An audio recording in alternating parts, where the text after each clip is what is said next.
سات نبی وقاص رضی اللہ تعالیٰ عنہ جو حشرہ مبشرہ میں سے ہیں، حضور کے صحابی رسول کے جو بھی تیر آتا ہاتھ میں کوئی تیر پکڑ کے واپس پھینکا کرتے تھے،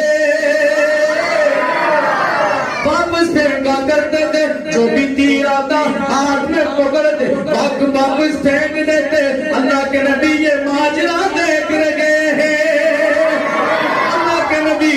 یہ شجاعت دیکھ رہے گے، یہ بہادری دیکھ رہے گے۔ باپ لپیٹا نہ لگا گیا شجیج کی طرف سے، باپ تو اللہ کے نبی کا غلام ہے۔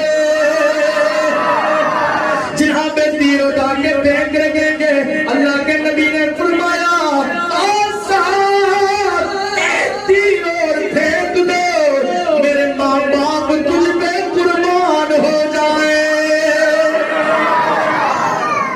شان اور مرتبہ اللہ تبارک و تعالی اسلام کی تاریخ میں یہ عظمت کسی کو میسر نہیں ہوئی، یہ مقام اور مرتبہ کسی کو نہیں عطا ہوا جو اللہ کے محبوب نے ساتھ میں ابی وقاص کو عطا فرمایا۔ اللہ کے محبوب کو نہیں پتا تھا کہ جناب اس کا بیٹا تو یزید کی طرف سے میری اہل بیت کو کاٹ رہا ہے۔ اللہ کے محبوب جانتے تھے، پتا تھا بیٹا نافرمان ہے تو ہونے دو، لیکن باپ تو میرا غلام ہے۔ اللہ کے نبی نے فرمایا کہ میرے ماں باپ تجھ میں قربان ہو جائے۔ اور لوگوں، اللہ کے نبی نے فرمایا، سعد بن ابی وقاص رضی اللہ تعالیٰ عنہ کو فرمایا میرے ماں باپ تجھ میں قربان ہو جائے، میرے ماں باپ تجھ میں قربان ہو جائے، میرے ماں باپ تجھ میں قربان ہو جائے۔ کتنی عظمت عطا فرمائی۔ ہم یہ کہتے ہیں ہمارے ماں باپ اللہ کے نبی کے قدموں پہ قربان ہو جائے۔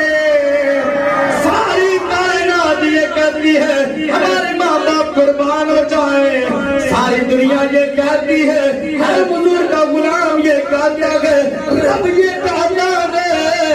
اور لوگوں، سارے نبی یہ کہتے ہیں کہ رب راضی ہو جائے، سارے نبی یہ کہتے ہیں کہ رب راضی ہو جائے، مخلوق یہ کہتی ہے رب راضی ہو جائے۔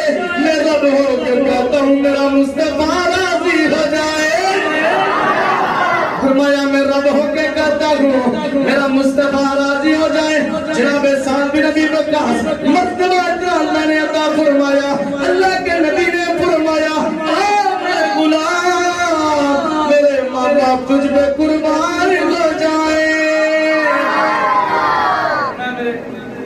غلام میرے صحابی، جب اللہ کے نبی نے دیکھا نا کہ سعد بن ابی وقاص کفار کی طرف سے تیر آ رہے تھے اور یہ بہادری کرتے ہوئے کہ ان کے حضور کے غلام تھے، محبت کرنے والے تھے، اور وہ آگے سے وہی تیر پکڑ کے واپس پھینک دیتے، اللہ کے محبوب نے فرمایا میرے غلام ایک تیر اور پھینک دو اور میرے ماں باپ تجھ پہ قربان ہو جائے، میرے ماں باپ آپ پہ قربان ہو جائے۔